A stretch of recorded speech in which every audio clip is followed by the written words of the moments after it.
Hola, buen día, chicos.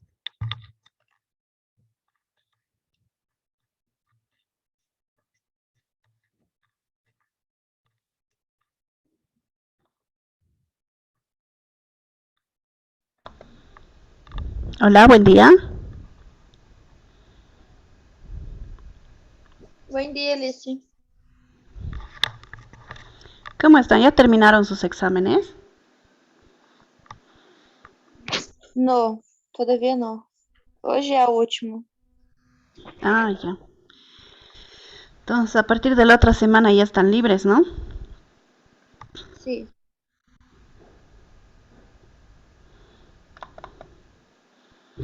Bueno, vamos a continuar con el tema mientras entre el resto de sus compañeros.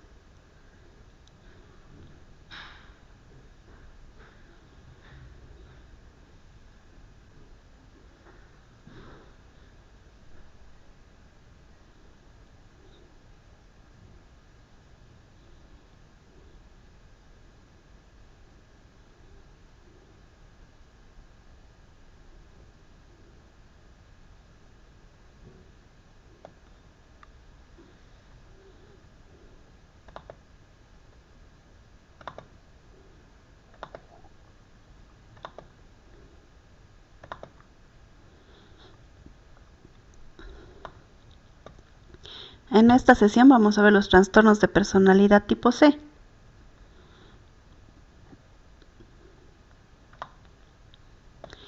Acá vemos que son los sujetos con que pueden parecer ansiosos o temerosos, ¿sí? Y los trastornos serían el trastorno de la personalidad por evitación, trastorno de la personalidad por dependencia, trastorno obsesivo compulsivo de la personalidad.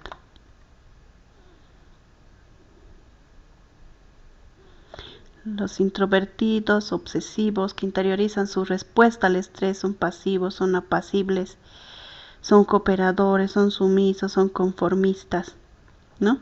Entonces, se van dando cuenta, ¿no? Cuáles son las características de los trastornos de personalidad tipo A, tipo B y tipo C, ¿no? Y en algún momento hemos visto este tipo de personas con estos trastornos o algunas personas con algunos rasgos que temporalmente se manifiestan. Entonces, este tipo de personas que tienen miedo, prácticamente que son ansiosas y demás, tienen mayor predisposición a patología reumatológica, infecciones, alergias. La parte inmunológica está comprometida, en otras palabras, ¿no? Por eso es que también les puede dar cáncer. ¿Por qué? Porque desde el sistema inmunitario es que hay como una respuesta. Ahora vamos a ver el trastorno por evitación. ¿Qué es lo que pasa en este trastorno? Hay una sensibilidad al rechazo y en ocasiones viven aisladamente. Entonces, ¿se acuerdan la personalidad esquizoide, esquizotípica, que también vivían aislados? Pero son tímidos, ¿sí? No tratan de no estar con la gente. Pero eso no quiere decir que no se van a relacionar con la sociedad. Sí se van a relacionar, pero no quieren ser criticados, o sea, tienen miedo a lo que digan los demás. Sí, los otros, la diferencia era que no querían estar con la gente definitivamente. Entonces, este tipo de personas se puede decir que tienen un complejo de inferioridad, ¿sí? Hay una prevalencia del 1%, un 10% en la población general, y es igual en el sexo masculino como en el femenino. Se inicia en la infancia, puede intensificarse en la adolescencia y en adultos jóvenes. Por eso es importante que se haga un diagnóstico oportuno, adecuado de, del trastorno para poder ir tratándolo, ¿no? Si no, esto va a empeorar en la adolescencia y en la edad adulta temprana puede exacerbarse. Entonces, según los criterios diagnósticos del DSM-4, mantenemos, o DSM-5 también, evita trabajos o actividades de contacto interpersonal, ¿no? Son los que no quieren trabajar en grupo, No, doctora, yo quiero hacerlo solo. Son reacios a implicarse con la gente si no está seguro de agradar. No demuestra represión en las relaciones íntimas por miedo a ser avergonzado o ridiculizado. Y se preocupa por la posibilidad de ser criticado o rechazado en situaciones sociales. También va a estar inhibido en situaciones interpersonales por ese sentimiento de inferioridad que no se merece a la pareja, a la otra persona, ¿no? Y se ve a sí mismo socialmente inepto, personalmente poco interesante. Es extremadamente reacio a correr riesgos personales o implicarse en nuevas actividades que puedan ser comprometedoras. Entonces, ustedes van a poderse dar cuenta fácilmente quién es esa persona, ¿no? Y de paso es a la gente a la que terminamos haciendo bullying, ¿no? En el colegio, en la universidad, no los incluimos. Y es un problema muy grande, ¿no? Porque también esto va a llevar a consecuencias mayores, puede entrar en depresión.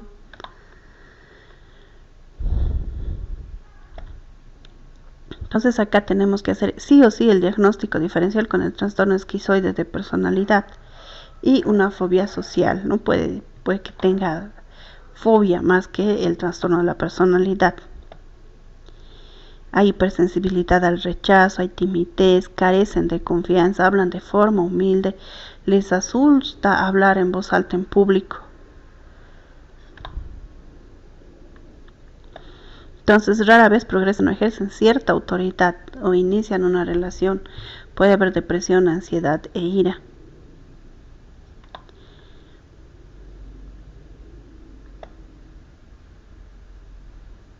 ¿Sí? Entonces, para la psicoterapia tiene que haber algo clave acá. Tiene que haber esta alianza, tiene que existir la confianza, la empatía de la relación médico-paciente o terapeuta-paciente, ¿no? Para poder ayudarlo. Y mientras más antes se inicie esta psicoterapia con los niños, la causa puede ser diversa, ¿no? Puede ser en el hogar, puede ser en la escuela, algún trauma, alguna regresión, ¿no? Que se tiene que tratar. Y el tratamiento de grupo puede desensibilizarlo contra la amenaza exagerada de rechazo. Entonces, aquí también que en algún momento les digo, tienen que trabajar en grupo. Yo sé que es diferente trabajar en grupo por WhatsApp, porque en algún momento tenemos, como les digo, rasgos de un tipo de personalidad, de otro. A veces tenemos miedo, más cuando estamos empezando, ¿no? Entonces, el trabajar en grupo nos ayuda. Y en medicina siempre tenemos que trabajar en equipo. No podemos sacar adelante ni operar a un paciente, nada podemos hacer solos. ¿Sí? Es poco, necesitamos de la enfermera, necesitamos de los colegas. El trabajo en el área de salud es de equipo y de líderes. No tenemos que hacernos cargo de la situación. Pero eso no quiere decir que una persona que tenga este trastorno, que tenga este tipo de rasgos, no pueda superarlo. Entonces es la práctica diaria, la relación diaria, el querer superarse que va a sacar adelante, ¿no? A veces se ha visto, he tenido estudiantes que no querían trabajar en grupo, que no hablaban, que eran tímidos, pero les ayuda bastante porque están empezando. Y ustedes que ya están en el área también tienen que tener en cuenta, seguramente van a tener algún compañero con algunos rasgos narcisistas o con algunos rasgos histriónicos, compañeras, ¿no? O algunos que tengan este tipo de problema. Pero no es nada que no se pueda superar y si hablamos dentro de inclusión, después vamos a hablar o llevar otros temas y van a tocar esto, ¿no? La inclusión. Entonces tenemos que saber sobrellevar. Y qué mejor manera es desde el aula, es desde la facultad. Porque aunque no crean, chicos, el día de mañana son nuestros colegas, nuestros compañeros los que nos van a ayudar. Pueden ser nuestros médicos. Un segundito, por favor.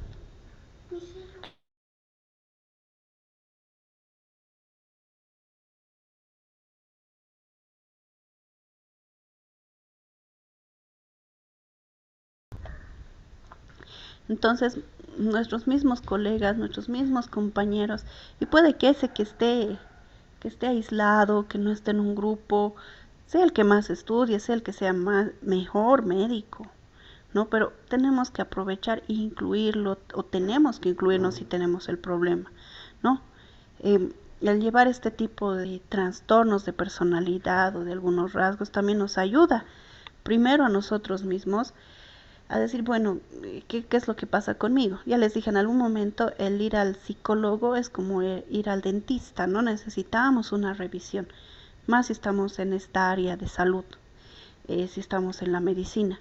No necesitamos ir a un tratamiento o necesitamos ir a desahogarnos, no tanto estudio, a veces no veo los resultados que espero, o hay otra persona que estudia menos y sabe mucho más, no sé qué quejas tendrán ustedes cada uno, pero sí pasamos, porque estudiar medicina no es complicado, pero es fuerte, ¿no? Entonces, y como médicos tienen que tener este conocimiento para incluir a los demás, para incluir no solamente a nuestros colegas, cuando ya somos directores de hospitales o jefes de guardia, porque nos va a tocar, somos el médico del hospital o la médica del hospital. Y ahí estamos a cargo de laboratorio, estamos a cargo de farmacia, nos van a preguntar, nos van a sugerir, entonces tenemos que tener ese liderazgo. Si es que no es innato, tenemos que desarrollarlo y estar seguros de lo que se va a necesitar, de lo que vamos a realizar. No, el conocimiento nos va a dar esa fuerza, pero también el conocernos a nosotros mismos y el trabajar en cada uno. ¿Alguna pregunta hasta aquí?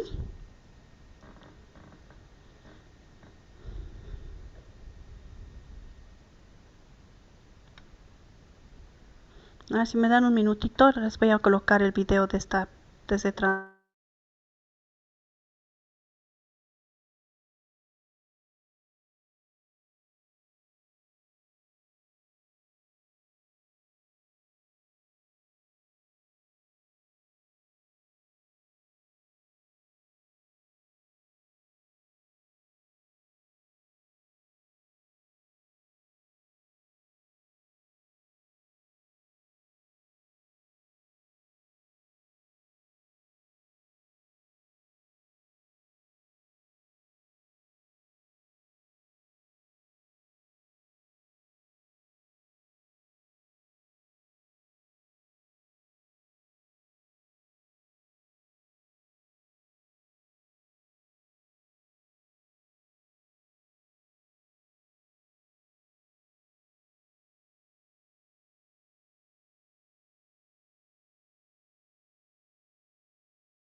¿Ha puesto video? Sí. ¿Qué es el trastorno de ansiedad social, que alguna vez se conoce como se llama fobia social? Y por otro lado, ¿qué es el trastorno de personalidad por evitación? En el mismo vídeo estoy explicando estas dos patologías porque realmente a nivel de síntomas pueden ser muy parecidos. pero el razonamiento, digamos, que hay detrás, el motivo que lleva al paciente a tener esa conducta que ahora veremos, en ambos casos no es exactamente igual. E igualmente pasa con el tratamiento, aunque los síntomas puedan ser muy parecidos, el tratamiento no es exactamente igual en un caso que en otro. Una de las cosas que rápidamente veremos en ambos tipos de pacientes, en ambas enfermedades, es que todo lo que sea relacionarse con otras personas les puede ocasionar un nivel de ansiedad elevado y a partir de ahí pueden llegar a evitar algunas situaciones sociales, algunas situaciones con más gente.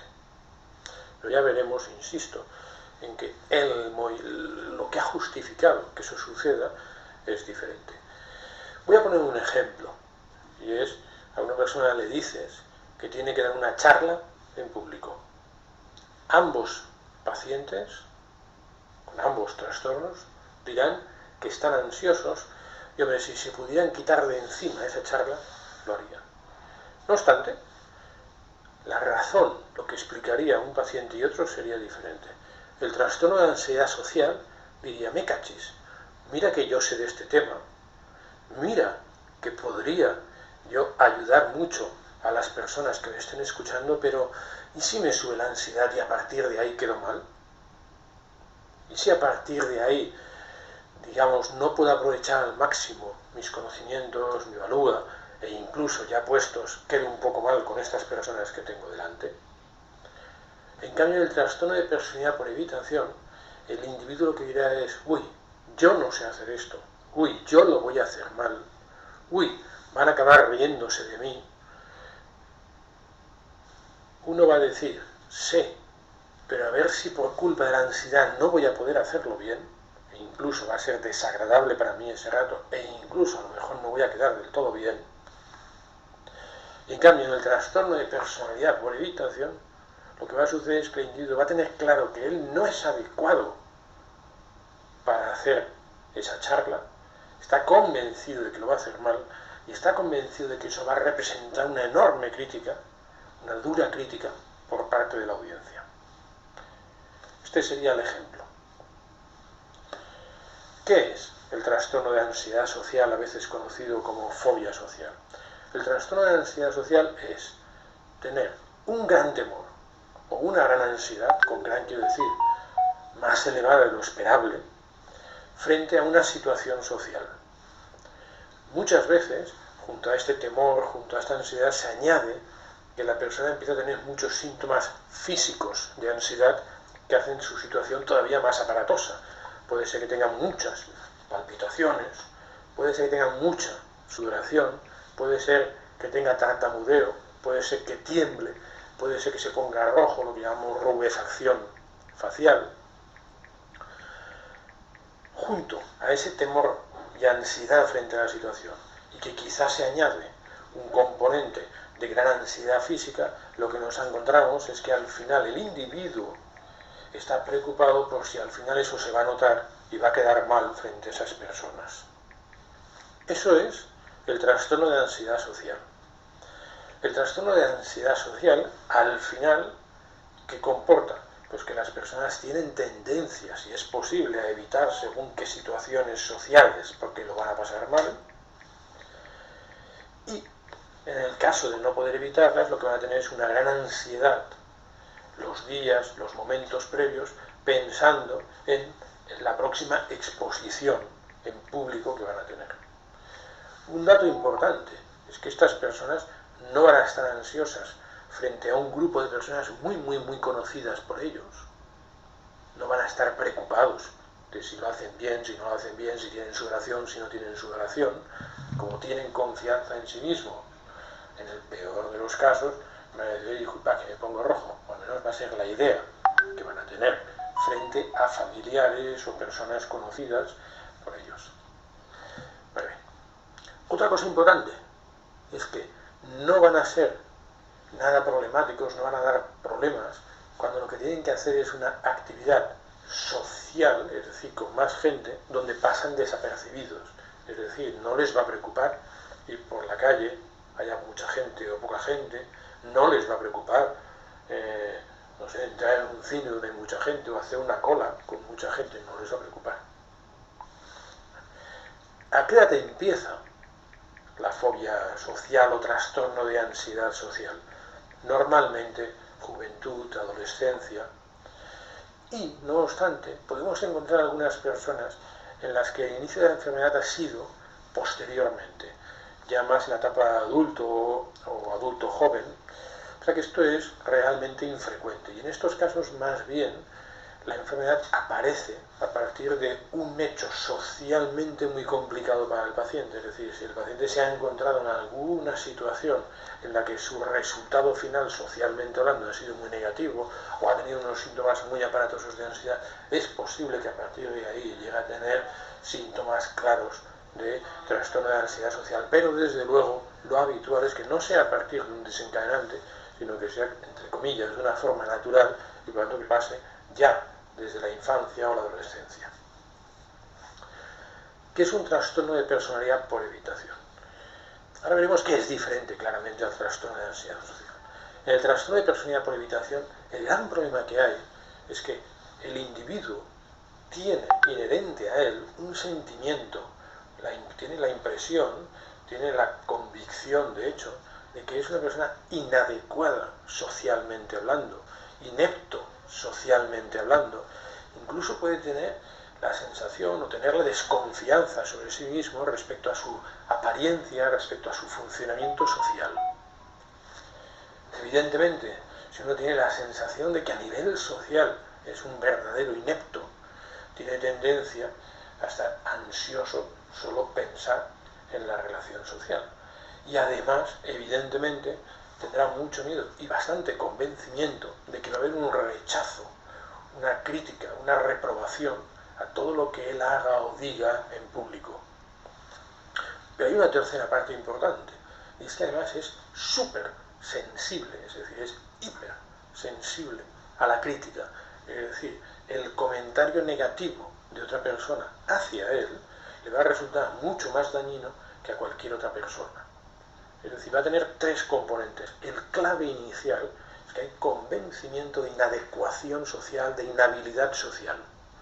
El segundo componente es que hay a partir de ahí unos síntomas de ansiedad frente a la exposición, frente al estar con gente, pero además con ya convencimiento de que es que lo van a hacer mal y que van a ser criticados. Criticados porque se lo merecen, podríamos decir. Y el último aspecto es que además son mucho más sensibles, les preocupa todavía mucho más que al resto de personas la crítica que puedan recibir. Evidentemente, todo eso potencia. Si recibes una crítica y ves o das por hecho que está justificada la crítica, todavía va a potenciar más tu inseguridad social, tu convencimiento de inutilidad social. ¿Cuáles son las consecuencias de todos estos sentimientos inherentes a la persona? Pues evidentemente que todo lo que sea una situación social le produzca un nivel de ansiedad muy elevado y por lo tanto que haya una lucha en la medida de lo posible por evitar esa situación social. Pero con una particularidad, y es que aquí lo de la situación social es mucho más amplio que en el trastorno de ansiedad social. Aquí la persona va a evitar no solo las situaciones seguras de relación social, sino todas aquellas situaciones en las que uno incluso pueda sentirse observado. Es decir, si una persona tiene que ir a una tienda y tiene un trastorno de personalidad por evitación, es relativamente fácil que esté más sensible a si se le mira. Si no se le mira, por si acaso, interpreta al paciente, no está gustando mi ropa, o por si acaso mi forma de caminar no es la adecuada, o si pregunto al tendero alguna cuestión, la persona con trastorno de personalidad por evitación es fácil que esté pensando, ya a los otros seguro que no les parece bien cómo hago la pregunta. Es decir, no es solo cuando tú vas a ser la estrella en un acto social, sino que en cualquier situación donde puedas tener que hablar o donde puedas ser observado, ya estás especialmente tenso. Y muy importante, como además hay convencimiento de que realmente eres inútil o poco hábil socialmente hablando, incluso en las situaciones de mucha confianza, es decir, con familia, no llegas a estar relajado, no llegas a comunicarte con tranquilidad porque hay el convencimiento de que tú lo vas a hacer mal en la comunicación social. Por supuesto, el resultado final es llevar a un extremo todo lo que sea vida social, siendo foco de atención o no siendo foco de atención, habiendo gente alrededor. La edad de inicio, en este caso, siempre es edades tempranas de la vida, porque forma parte del carácter, de la personalidad de la persona, y por tanto ya en la etapa de infancia, adolescencia, tiene que estar presente claramente el trastorno de personalidad por evitación si una persona padece esta patología. He comentado al principio del vídeo que además de que los motivos que llevan a la conducta son diferentes, el tratamiento también es diferente. Y este aspecto es clave. En el trastorno de personalidad por evitación es clave intentar reducir el autoconvencimiento que tiene la persona de su escasa habilidad social y por lo tanto las enormes posibilidades que tiene de ser criticado y, muy importante también, intentar que autocritique un poco esa hipersensibilidad que tiene a la crítica por parte de los demás. Es decir, hay varias ideas preconcebidas y totalmente erróneas que es necesario intentar revertir, intentar modificar para que el paciente pueda mejorar. Esto no lo hace nunca una pastilla. Por tanto, en este trastorno, en el trastorno de personalidad por evitación, el tratamiento psicológico es el tratamiento clave. Hay veces que podemos utilizar algún fármaco para intentar reducir un poco los niveles de angustia de la persona, porque realmente cuando el nivel de angustia es elevadísimo, hay veces que cuesta mucho que el paciente pueda implicarse. Implicarse quiere decir caer en qué errores comete y a partir de ahí intentar hacer cosas en el día a día para ir comprobando que hay otras alternativas de funcionamiento. Si ese nivel de ansiedad es muy elevado, el paciente puede llegar a tener grandes problemas para implicarse en el tratamiento psicológico, de tal manera que alguna vez en el trastorno de personalidad por evitación utilizaremos fármacos, pero siempre sabiendo que es un pequeño comodín, una pequeña almohada que ponemos para que a partir de ahí el psicólogo pueda hacer el trabajo adecuado en estos pacientes. En el trastorno de ansiedad social, o a veces llamado, dicho, fobia social, el tratamiento psicológico puede ser útil, puede ser eficaz y sobre todo puede ser eficaz a menor gravedad del trastorno.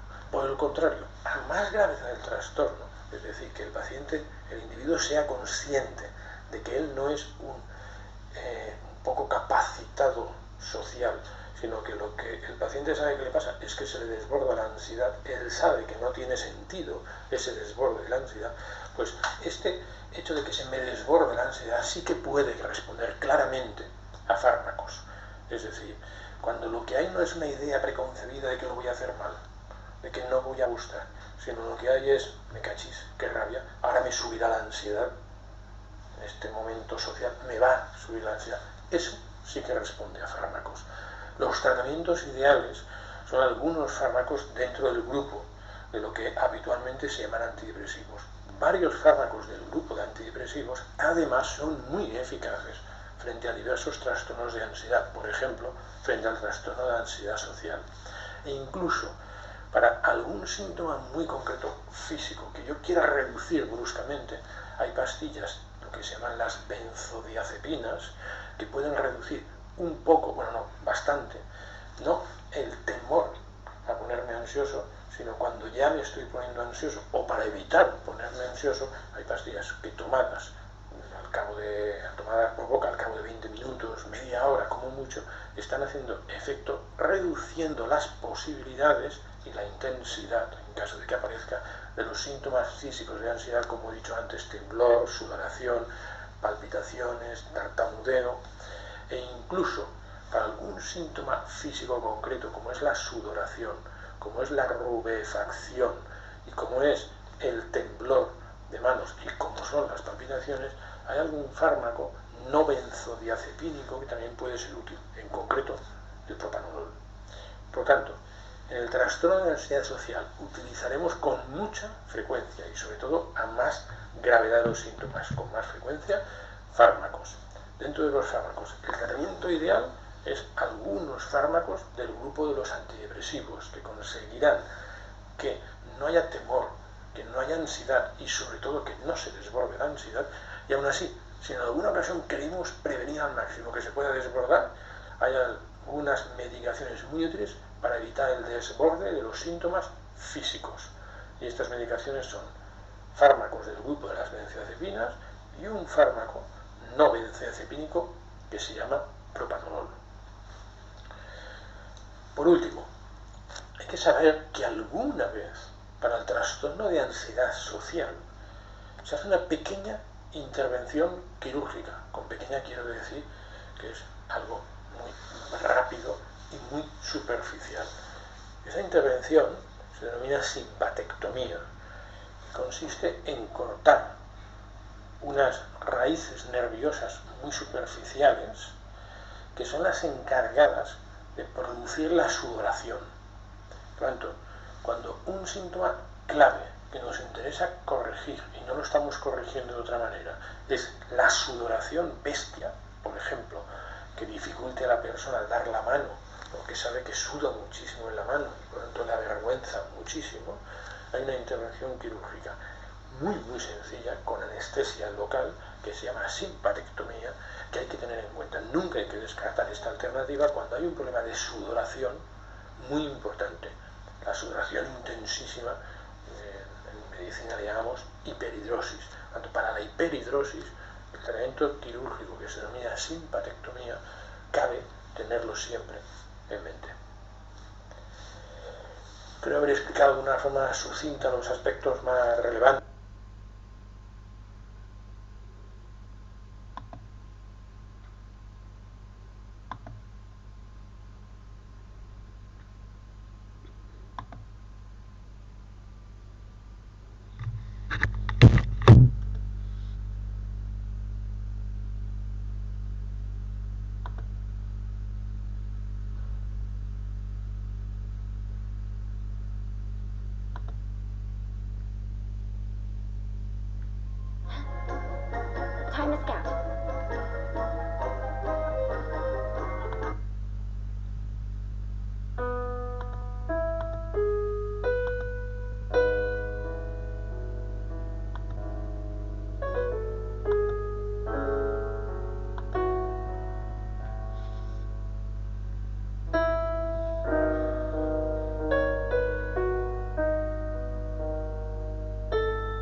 Hola. ¿De qué tienen examen hoy, doctores? Sí, tenemos a las ¿De fisiología? ¿A qué hora es su examen? ¿A qué hora? Mm, A las 2 de la tarde, doctora. O sea que ahorita están en fisiología, ¿no? Sí, Lice, En un 99%. ¿Qué temas van a dar? ¿Qué sistemas? son 18 temas, Lice. Claro, pero ¿qué? Gastro, endocrino, neuro, cardio. cardio. Ah, el más bonito.